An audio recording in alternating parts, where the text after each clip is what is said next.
Hello students. तो इस video lecture में हम बात करने वाले हैं graphs of trigonometric functions. Trigonometric function यानी साइन, कॉस, टैन, सेक, कॉसेक, इनके ग्राफ कैसे बनते हैं। देखिए, ग्राफ कैसे बनते हैं पहले ये समझेंगे, फिर उनको याद रखेंगे ग्राफ्स को। वैसे तो आपको स्कूल में अगर पढ़ाया जाता है तो सीधा सीधा ये बता दिया जाता है कि ये साइन एक्स का ग्राफ है, इसी तरह से कॉस एक्स का ये ग्राफ है। तो ग्राफ बताने को तो मैं भी एक लाइन में काम ख़त्म कर सकता हूँ कि ये ग्राफ इस तरह से, तो ये तो बताऊंगा ही मैं ग्राफ, मगर थोड़ा सा इसके लिए पहले जानकारी ज़रूरी है कि यार ये साइन एक्स का जो ग्राफ है वो इसी तरह से क्यों बना हुआ है, और ये जो कॉस एक्स का ग्राफ है ये ऐसे ही क्यों है, किसी और तरह से क्यों नहीं बनता। मतलब क्या है, जैसे हम लीनियर इक्वेशन की बात करें, हमें अगर लीनियर इक्वेशन की कोई दे रखी है 2x minus 3y is equal to 6, और हमें कहा जाए इसका ग्राफ बनाओ, और हम कहते हैं कि इसका ग्राफ कैसा होगा, स्ट्रेट लाइन। क्यों होगा स्ट्रेट लाइन, उसका कारण क्या है। अगर मैं यहाँ से y की वैल्यू निकालूं तो y की वैल्यू आ जाएगी हमारे पास 2x माइनस 6/3। अब अगर हम इसमें x की वैल्यू रखें और y की वैल्यू फाइंड आउट करें तो x को 0 रखने पर y की वैल्यू -2, x की वैल्यू 3 रख दूंगा तो y की वैल्यू 0, x की वैल्यू अगर मैं 4 रख दूंगा या 6 ही ले लेता हूँ, चलो x को 6 ले लेता हूँ तो 12 माइनस 6/3 दैट इज़ 2। तो इस तरह से ये मुझे कुछ पॉइंट्स मिल रहे हैं। फिर इन पॉइंट्स को अगर मैं प्लॉट करूँ, x की वैल्यू 0, y -2, यहाँ पे ये हमें एक पॉइंट मिला 0, -2। फिर x की वैल्यू 3 रखने पर y 0 मिल रहा है, ये पॉइंट मिला 0, 3, 0। इसी तरह से आप x की वैल्यू 6 लेने पर देखेंगे y की वैल्यू 2 आ रही है। तो ये जो पॉइंट्स हमें मिल रहे हैं, इन पॉइंट्स को अगर हम ज्वाइन करें तो इससे हमें एक स्ट्रेट लाइन मिल रही है। आप ज़रूरी नहीं है 0 के बाद सीधा 3 लेना, 0 के बाद आप 1 भी ले सकते हैं। x की वैल्यू 1 रखेंगे तो x को 1 रखने पर आप देख सकते हो y की वैल्यू -4/3 आ रही है। इसी तरह से आप x की वैल्यू 2 भी ले सकते हैं, x को 2 रखने पर आप देखेंगे -2/3 वैल्यू मिल रही है y की। तो ये जो पॉइंट्स हमें मिल रहे हैं इन सभी को मिला के ये एक स्ट्रेट लाइन हमें दे रहे हैं। तो उसी तरह से ये वाला जो ग्राफ है ये कैसे बनता है, इसके लिए हमें वही बेसिक चीज़ समझनी पड़ेगी, साइन एक्स क्या था।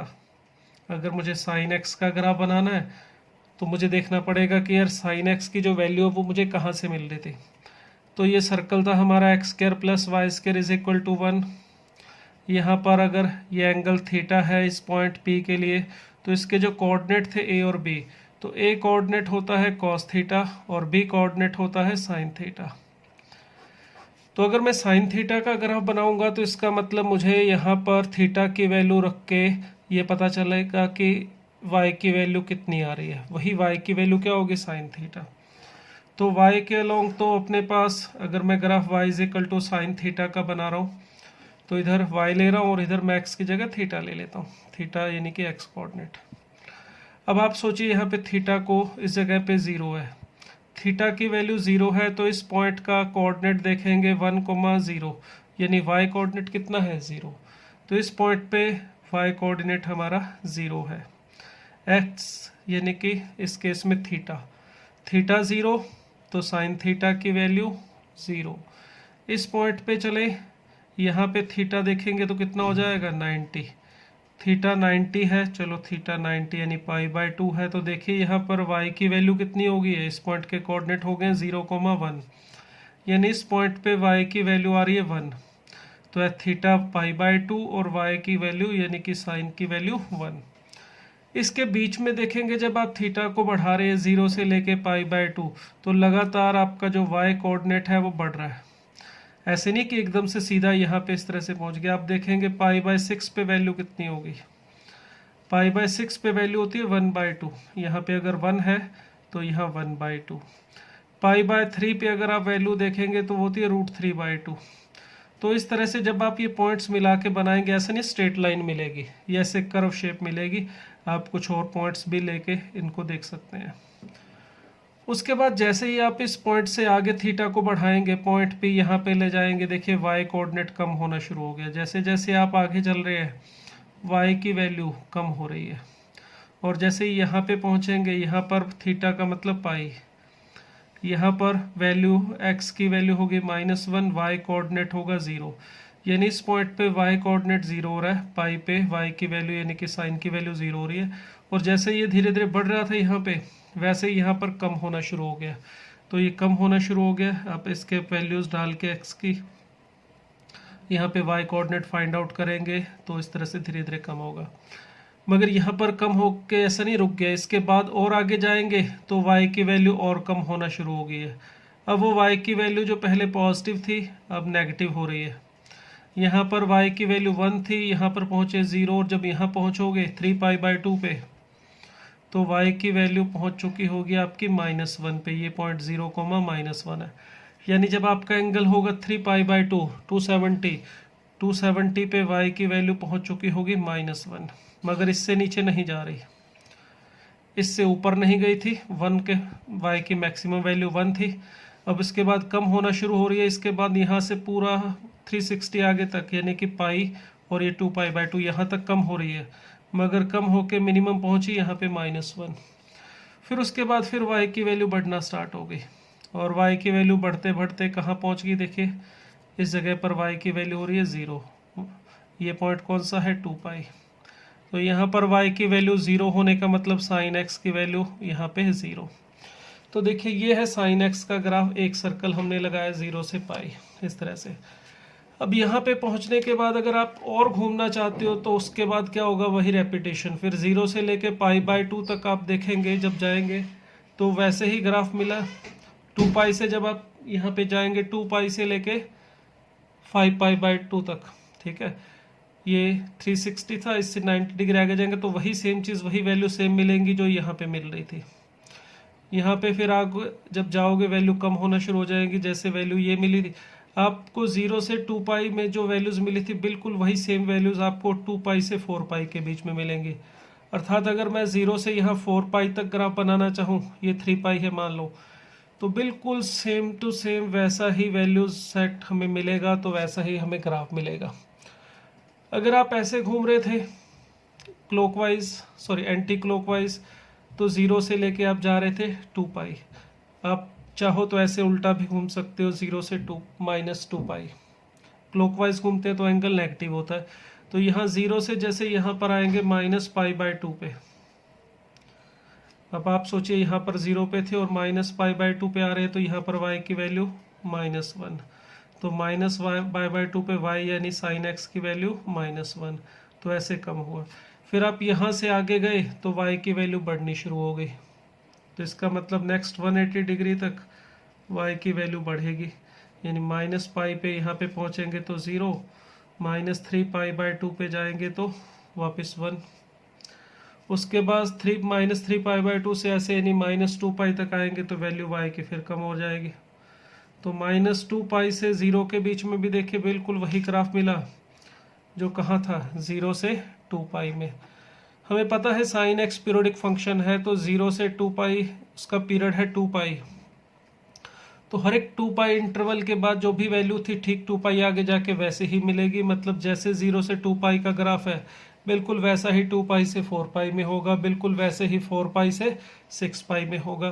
तो इस तरह से ये ग्राफ बना हुआ है, ठीक है। सभी के सभी ग्राफ अगर आप देखना चाहो कैसे बने हैं तो इसी चीज़ को देख के बनते हैं। यहाँ पर जैसे आपका थीटा 0 है तो थीटा से 2π गए, तो यहाँ पर कॉस साइन x का ग्राफ बनाना था, तो मैंने इस पॉइंट के y कोऑर्डिनेट को ध्यान से देखा और y कोऑर्डिनेट क्या क्या आ रहा है उसको यहाँ पे प्लॉट किया, ग्राफ मिला। अगर आप कॉस x का ग्राफ बनाना चाहते हो तो इस पॉइंट का x कोऑर्डिनेट देखो कितना है कब, और उसको ग्राफ प्लॉट करोगे तो आपको कॉस x का ग्राफ मिलेगा। tan x का ग्राफ बनाना चाहते हैं तो tan x क्या है, देखिए इस पॉइंट पहले ये जो था ये हमारे पास tan x होता है और ये cot x होता है। इस पॉइंट के कोऑर्डिनेट थे sec x, 0। तो यहाँ ये जो पॉइंट है हमारे पास, इसका जैसे जैसे आप इसको टेंजेंट को थीटा की वैल्यू बढ़ाएंगे तो आप देखेंगे कि ये sec की वैल्यू किस तरह से मूव कर रही है। पॉइंट इधर लेंगे तो sec की वैल्यू किस तरह से मूव कर रही है। तो अगर आपको sec थीटा का ग्राफ बनाना है तो इस पॉइंट का y कोऑर्डिनेट देखना होगा कैसे कैसे मूव करता है।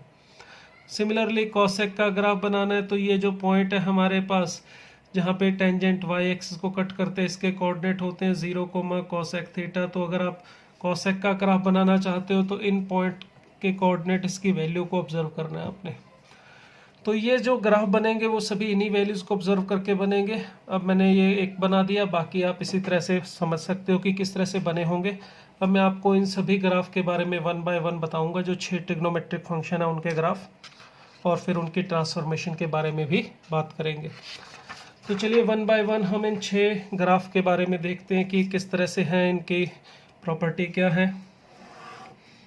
तो सबसे पहले साइन एक्स के बारे में बात करेंगे। y is equal to sine x. इसका ग्राफ कैसे बना अभी हमने देखा, बस उसको प्लॉट करूँगा मैं।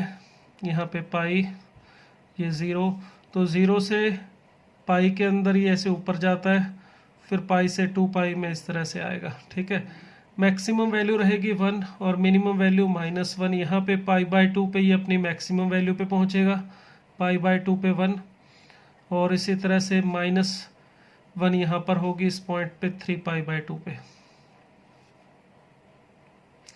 उसके बाद बस आप रेपिटेशन समझ लीजिए और कुछ भी नहीं है। यहाँ पे जैसे पाई 2 पाई है तो ये 3 पाई, ये 4 पाई।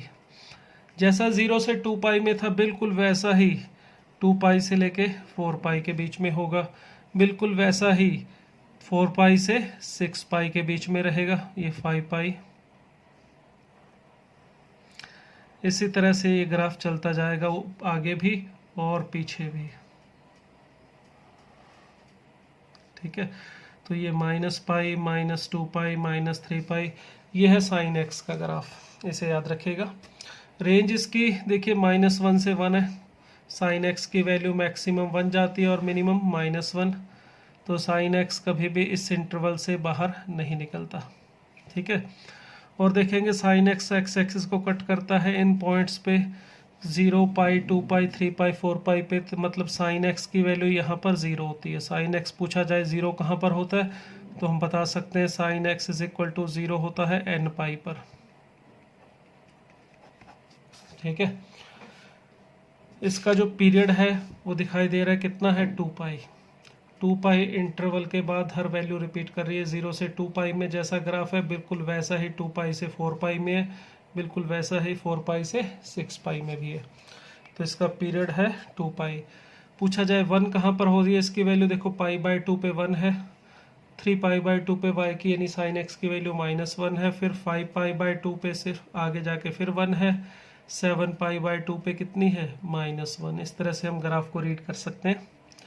इसी तरह से नेक्स्ट ग्राफ है कॉस एक्स का, तो इसे याद रखिएगा। बनाया उसी तरह से गया, अब आपको याद रखना है इसे। ये कुछ इस तरह से बनता है।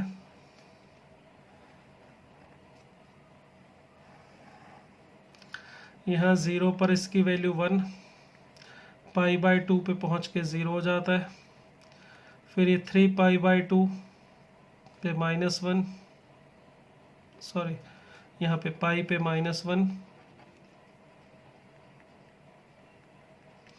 फिर ये 3 पाई बाय 2 पे 0, फिर 2 पाई, ये 5 पाई बाय 2, बिल्कुल सेम वही समझ लीजिए साइन एक्स का ही ग्राफ है।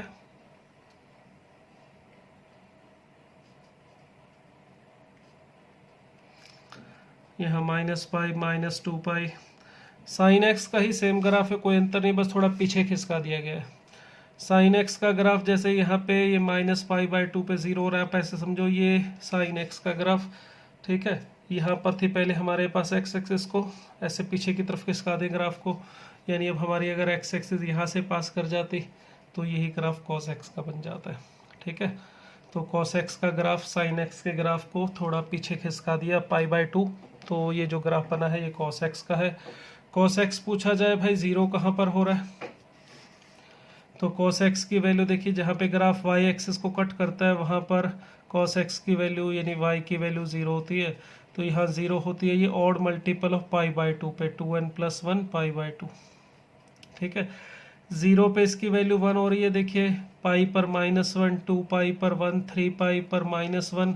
इन्हें अगर ये भी पूछा जा सकता है cos x is equal to 1 कहाँ पर होगा, तो हम कह सकते हैं 2n पाई पर, यानी कि इवन मल्टीपल ऑफ पाई पर कॉस की वैल्यू 1 होती है।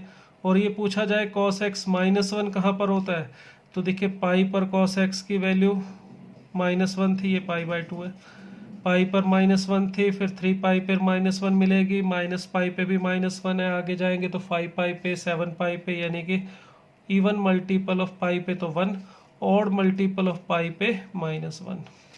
ठीक है, और ग्राफ को देख सकते हो, ये भी कभी भी 1 से ऊपर नहीं जाएगा और -1 से नीचे नहीं जाता है, यानी cos x का भी जो रेंज है वो कितना रहेगा, -1 से 1। क्लियर। तो ये था ग्राफ cos x का, इसे ध्यान रखना है। और बनाया वैसे ही गया है, इस जो सर्कल था इसके ऊपर x कोऑर्डिनेट को ऑब्जर्व करके यहाँ पे प्लॉट किए गए हैं बस, और ये cos x का ग्राफ बना है। नेक्स्ट हम बात करेंगे cosec x के ग्राफ की। तो cosec x का जो ग्राफ है वो किस तरह से बनेगा, देखिए cosec x का ग्राफ अगर हमें समझना है तो बना तो वही सर्कल के ऊपर टेंजेंट ड्रॉ करते हैं। टेंजेंट का ये जो पॉइंट है ये P था, इसे Q नाम लिख लें, इसे R नाम लिख दें। तो R के जो कोऑर्डिनेट होते हैं वो होते हैं 0, cosec थीटा। अगर आप यहाँ पे थीटा को मूव करवाएंगे तो उसके हिसाब से इसके पॉइंट के कोऑर्डिनेट को ऑब्जर्व करेंगे, कितने आ रहे हैं उनको ग्राफ पे प्लॉट करेंगे तो cosec x का ग्राफ बनेगा। सेक के लिए इस पॉइंट के कोऑर्डिनेट को ऑब्जर्व करके बनता है। बट अगर हमें याद रखना है कि वो कैसे बना है तो बहुत ही आसान सा तरीका आपको बता रहा हूँ एक। जैसे यहाँ पर पाई, ये सपोज 2 पाई, यहाँ पे 3 पाई ले लेता हूँ, ये 4 पाई, ये माइनस पाई, -2 पाई, -3 पाई। अगर cosec x का ग्राफ समझना है तो पहले आप ज़रा sin x का जो ग्राफ है उसे एक बार रफ में डॉटेड में बना लीजिए। ये जो ग्राफ बनाया है मैंने, ये है sin x का। मैंने जानबूझ के थोड़ा लाइट बनाया है, ठीक है, थोड़ा सा आपको दिखने में अगर परेशानी है तो हल्का सा इसे डार्क कर देता हूँ मैं। चलिए, ये cosec x का नहीं है, ये है ग्राफ sin x का।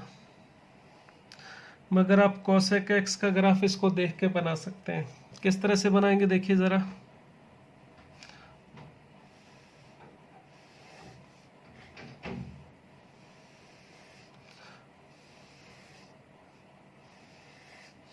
ये मैंने थोड़ा इस तरह से लाइन खींच ली है, ये समझने में हेल्प करेगी हमें। देखिए, अगर हमें ग्राफ बनाना है cosec x का, cosec x हमें पता है 1/sin x होता है।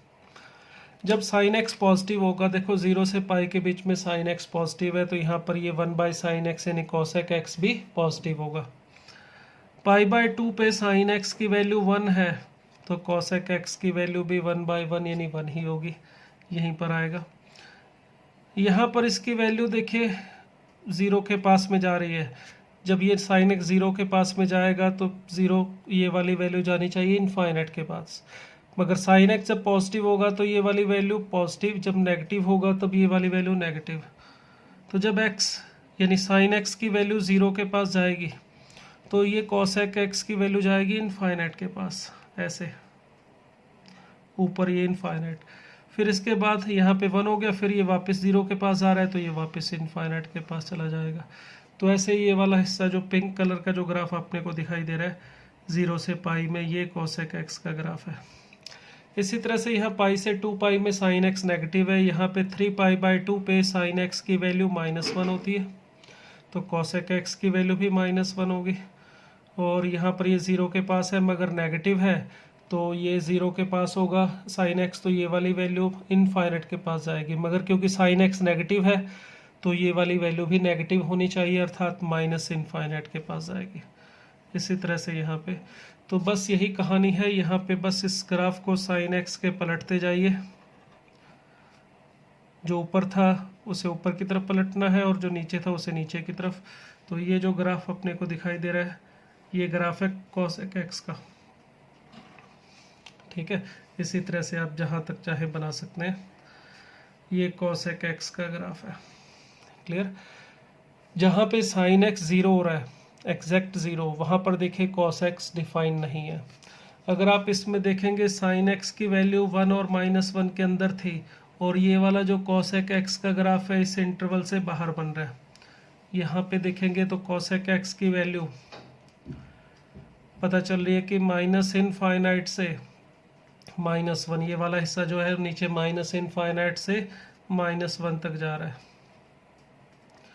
और ऊपर देखेंगे तो 1 से इनफाइनाइट यूनियन, ये इसकी रेंज होगी। ठीक है, और कोसेक एक्स जो है हमारा, ये डिफाइन कहाँ पर नहीं है, is not defined at x is equal to n pi, ये ध्यान रखिएगा। तो जिस तरह से साइन एक्स के ग्राफ से हमने कॉसेक एक्स का बनाया है, बिल्कुल इसी तरह से कॉस एक्स को देख के सेक एक्स का बना सकते हैं। तो सेक एक्स का ग्राफ देख लेते हैं कैसे बन रहा है।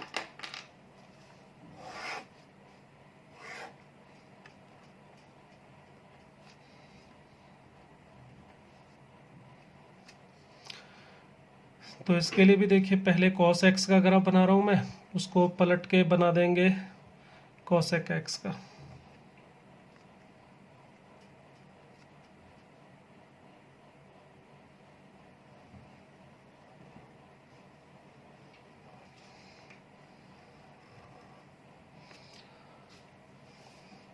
ये ग्राफ था हमारा कॉस एक्स का।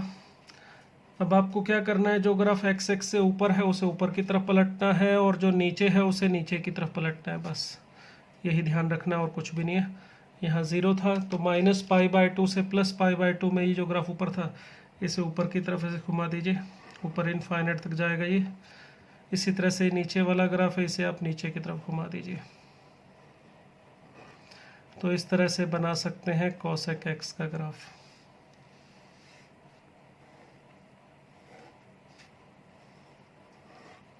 क्लियर। तो ये जो पिंक कलर में बना हुआ है, ये हमारा सेक एक्स का है। ऐसे जैसे कॉस एक्स का बना था वैसे ही सेक एक्स का। इसकी भी रेंज आप चेक कर सकते हैं, ये 1 और -1 के बाहर बन रहा है, देखिए। तो सेक एक्स की जो वैल्यू है वो भी माइनस इनफाइनाइट से -1 ओपन है यहाँ पे, यूनियन 1 से इनफाइनाइट मूव करेगी। जहाँ पर कॉस 0 होता है वहाँ पर सेक डिफाइन नहीं होगा, क्योंकि सेक एक्स होता है 1/cos x। तो cos x देखिए π/2 पे, 3π/2 पे, 5π/2 पे, इन जगह पे ये डिफाइन नहीं था, तो इसकी वैल्यू यहाँ पे एग्जिस्ट नहीं कर रही। तो आप बोल सकते हो sec x is not define at x is equal to 2n+1 π/2। Clear. इसमें एक चीज़ और देख सकते हैं, देखिए हम जैसे बोलते थे कि यहाँ पर सेक एक्स की वैल्यू इनफाइनाइट है, कहाँ पे इनफाइनाइट है वो देखिए आप। एग्जैक्ट π/2 पे देखेंगे तो नॉट डिफाइन, π/2 से थोड़ा सा पीछे आइए, यानी कि ऐसा मिले 89.999 डिग्री पे इसकी वैल्यू ऊपर जा रही है, कहाँ पे, इनफाइनाइट पे। तो सेक एक्स की वैल्यू अगर π/2 पे, एग्जैक्ट π/2 पे पूछे तो नॉट डिफाइन। π/2 से जस्ट पीछे देखें तो प्लस इनफाइनाइट, π/2 से जस्ट आगे देखें तो ग्राफ नीचे जा रहा है, यानी माइनस इनफाइनाइट। यानी अगर हमें पूछे कोई ग्राफ में π/2 प्लस पे वैल्यू, π/2 प्लस का मतलब π/2 से थोड़ा सा ज़्यादा, तो यहाँ पर इसकी वैल्यू π/2 से थोड़ा सा आगे निकलते कितनी आ रही है, बिल्कुल नीचे, यानी माइनस इनफाइनाइट पे। अगर पूछा जाए सेक की वैल्यू π/2 से थोड़ा सा पहले, थोड़ा सा पहले मतलब पीछे, तो कहाँ जा रही है, प्लस इनफाइनाइट पे। तो देखिए हल्का सा चेंज होने से एंगल में सेक एक्स की वैल्यू में मैक्सिमम चेंज आ गया, एक जगह प्लस इनफाइनाइट और एक जगह माइनस इनफाइनाइट। इसी तरह बाकी जगह पर भी देख सकते हैं, 3π/2 से थोड़ा सा आगे निकलेंगे तो प्लस इनफाइनाइट, 3π/2 थोड़ा पीछे देखेंगे तो माइनस इनफाइनाइट। तो ये था सेक एक्स का ग्राफ। नेक्स्ट बात करते हैं tan x and cot x के बारे में। तो पहले tan x का ग्राफ बना देता हूँ। तो tan x का ग्राफ किस तरह से बनता है, इसे याद रखिएगा, ये π/2 और ये -π/2। इसी तरह से यहाँ पाई, ये 0 था हमारा, 3π/2,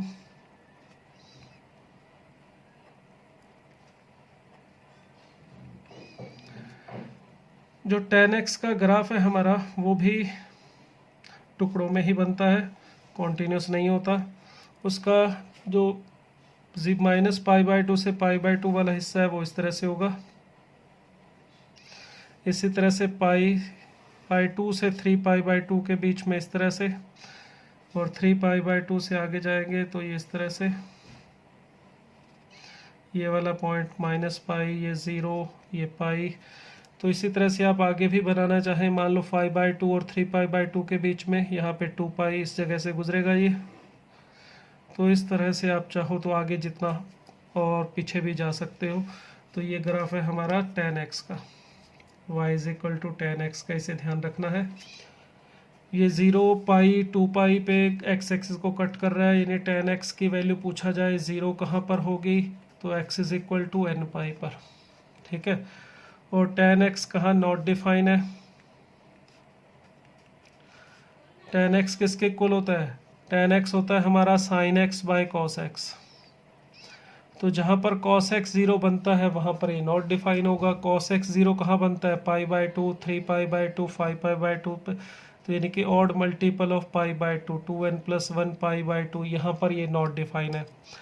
ठीक π/2 पे अगर tan की वैल्यू पूछी जाए तो नॉट एग्जिस्ट, मगर π/2 से पहले पूछा जाए tan ऑफ π/2 माइनस, जैसे ही π/2 से थोड़ा पीछे देखेंगे तो ग्राफ ऊपर जा रहा है इनफाइनाइट पे, तो इसकी value infinite plus infinite, exact नहीं, अप्रोचेस टू। और इसी तरह से tan ऑफ π/2 प्लस का मतलब π/2 से थोड़ा सा आगे देखा जाए तो वैल्यू देखिए ग्राफ कहाँ जा रहा है, नीचे माइनस इनफाइनाइट पे, तो हम कहेंगे इसकी वैल्यू कितनी है, माइनस इनफाइनाइट। इसी तरह 3π/2 से जस्ट पहले ये प्लस इनफाइनाइट, और 3π/2 के जस्ट बाद ये माइनस इनफाइनाइट। तो ये है tan x का ग्राफ। और लास्ट जो हमारा cot x का वो भी इसी तरह से ही बना है कुछ।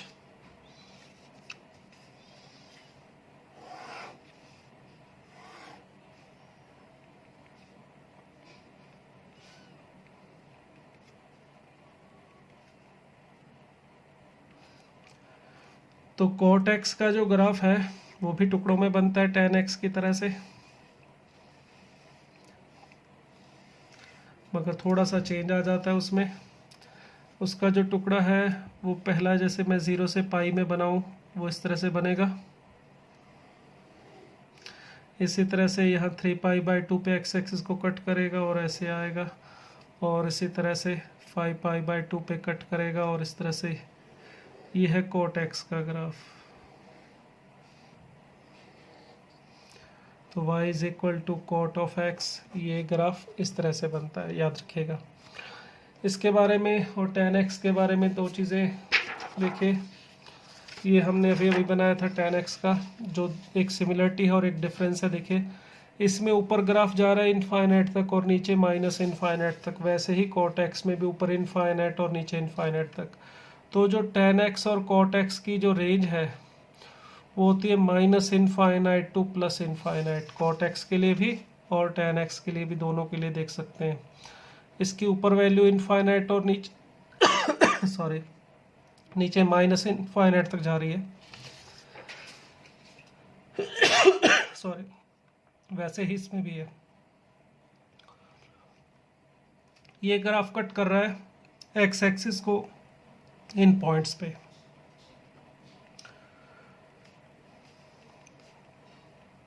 टू n + 1 π/2 पे, और इन पॉइंट्स पे पाई 2π जहाँ पर साइन 0 होता है, cot x होता है अपना cos x/sin x।